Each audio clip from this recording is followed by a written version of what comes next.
So with this video, you could just throw it on in the background. Nothing visually is going to happen on screen. So if you want to do something and you want to just listen to me talk about music, go right ahead.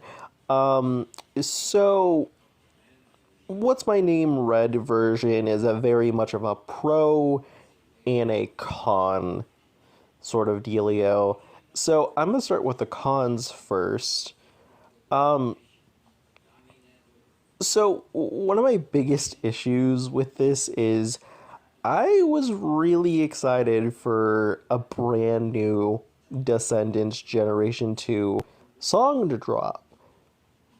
And then when that Friday came, I was like, oh, it's just Descendants doing the same old bullshit it's been doing, I want to say, since after Descendants 2 happened.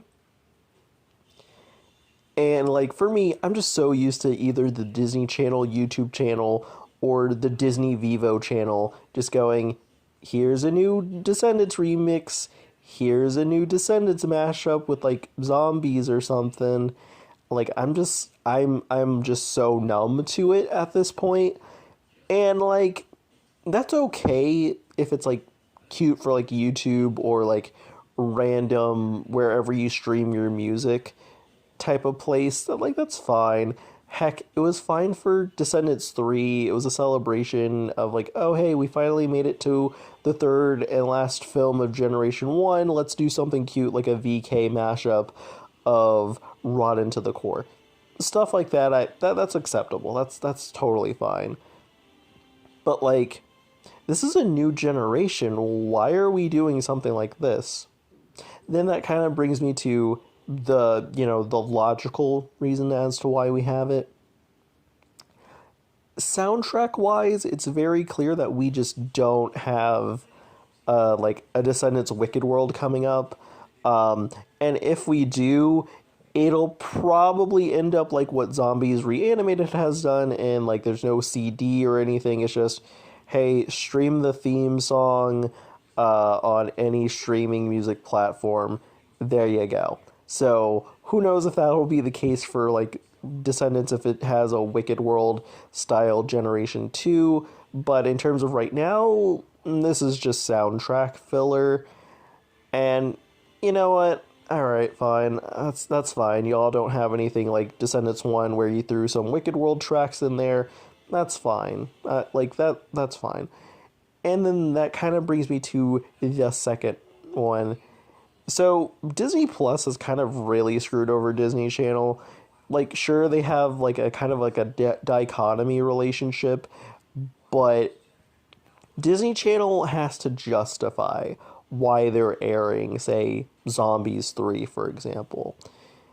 So for them, their means of Descendants promo is gonna stem from this. And I don't think that's bad. And I'll talk about it when I get to the pros, but you know what? For a promo to air during commercial break, this is fine. This works. It's a good means to bridge a gap between old and new Descendants, so that's fine. This is fine. But I will say this, though. In my opinion, they kind of wasted it on a remix. Like, I think that they should be, promoting new songs, and I get it. They don't want to spoil the film yet. Totally fine. There should have been something for Disney Channel then, if they didn't want to spoil music quite yet until songs actually came out. So that brings me into the pros, but there's going to be some cons sprinkled in there. This is a bop. I like it. Now, considering that the soundtrack has titles now and stuff like that, and that's all we have outside of this one song from the soundtrack, this actually works. Sure, it's just What's My Name, but it feels like a Red version. If Red's songs are going to be pop punk sounding, this is cool. Also, that kind of brings me into another thing. Descendants didn't really have that many personal type of songs, and what I mean by that is characters were kind of just unified a bit, and there wasn't really characters that really had their own style of music catered to them. And I feel like this generation may actually be the start of that, and if so, I'm here for it. Red's verses give her a lot of personality, and I could see why this was used as a first impression, but that kind of brings me to a con. It's just What's My Name with Red doing the guest verses of Harry's and Uma's original lyrics. So it's very much a good idea, but there's also that negative of, well, it's not technically a new song for this generation. So, but it works. And right now, I actually like how pretty savage Red is. And like this is something that Mal had, but like she wasn't this level of cutthroat. In fact, the only time she was this level of a gremlin was in the first book. So it's kind of nice to see one part of Mal being used for Red in a much better way. So they definitely did a good job in that regard.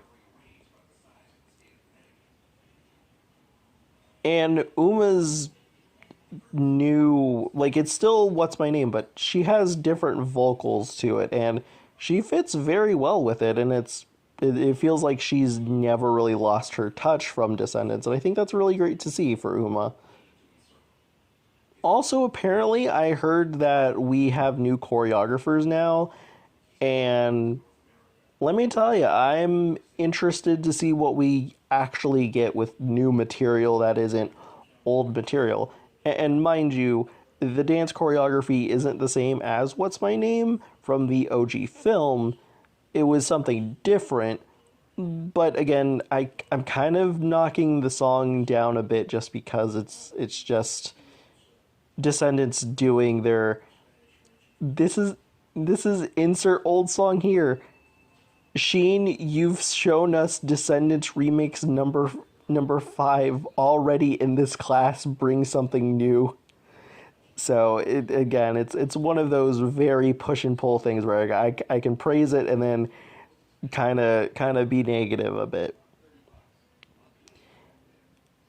Then my other negative is that the song is very quick. That kind of brings me to the whole, yeah, this feels like a Disney Channel promo music video than anything else. The song is very fast. And I gotta be honest with you, it took me a lot more re-listens to appreciate a lot of the nook and crannies that the song has to offer. And they're very good. But the song is just very fast. And mind you, What's My Name is not a long song. When you look at how long both songs are, What's My Name original version is just a couple of minutes longer. Not that much. And I rewatched the music video from the film, and I also like listened to the song on its own. And when it comes down to it, What's My Name is a dance anthem for Uma.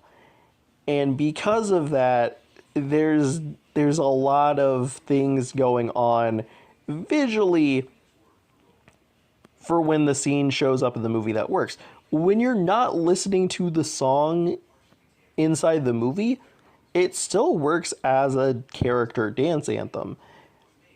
But there's a lot of it's a lot more slower. Even though it's a fast, energetic song, there's a lot of things you could appreciate from vocals to instrumentals.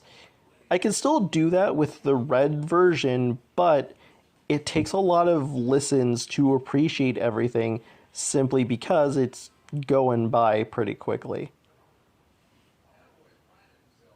So, yeah, that's pretty much my pros and cons of What's My Name Red version. Now I'm going to get into something that's like kind of like a bonus for this video, and that's the soundtrack. And we have 7 original songs. two songs are covers, and I think one reprise, but altogether, seven original songs outside of those three I just mentioned, and that's not bad. That's actually pretty good. However, one of my biggest problems is a problem that I've been talking about for the past couple of videos when talking about this generation in terms of right now where we're standing, and I don't mind regurgitating this statement. My biggest issue with this movie is that it lacks being a Generation 2. Now, I will say this, though, to give the movie its flowers. I can at least give it credit that it's actually showing, like, Red being introduced to Chloe for the first time. We're seeing these characters interact on screen. My biggest problem with Generation 1 was it constantly told me to go read the books if you want more character stuff, and that annoyed me. So to see the movies rectify this problem, I'm happy for it. But Generation 2 right now with its first film, all it is just Red, Chloe, their parents, and then old VK parents from the past that reference Generation 1. Sure, there's a few newcomers, but not a lot. But that's also another problem, too. We're not going to see the old parent VKs, and we're not going to see the newcomers to Descendants because they're in the past. These characters are going to be done after this movie's done. And I'm going to be real, that's just going to be, not only is that going to be weird because it's like, oh, what if you ended up liking one of the characters from the past? Well, too bad, so sad, you're not going to see that character again. And one of the biggest problems is this is going to be a merchandising issue. Like, it's okay for a character to show up one time, but, like, when it comes down to merchandising, like, I'm kind of curious how they're going to merchandise the other characters. For a doll line, this is totally fine, but for, like, other pieces of material, it's going to be really interesting to see how they handle it. But at the same time, that call also runs to another problem. I don't want these characters to constantly go back to the past because, oh, people actually like this character. Let's go back to the past again. And, like, my problem is this generation really lacks, like, Wonderland's the only, like, new place we have, which is great, especially since we have a prequel book that's all about Red and her being in Wonderland, which is great. But that's all we have. There's no supporting cast for Generation 2, and I'm not counting the parents. So at the end of the day, we're just left with Red and Chloe. And if we're going off of Disney Channel's past with DCOMs, especially Descendants being 3 movies only, movies 2 and 3 are going to have to very much scramble to do so much. And that was already a problem with Generation 1 doing the exact same thing. Now, Zombies did throw an interesting wrench with this, considering the franchise has pretty much outlived its lifespan, and we're getting like a reanimated series, and we're getting a 4th film with a lot of the key players, but a lot of the key players not there. So it's technically a continuation and like not a Descendants Generation 2 isn't a reboot because we're still in the same continuity. It's just we're dealing with a different cast of characters.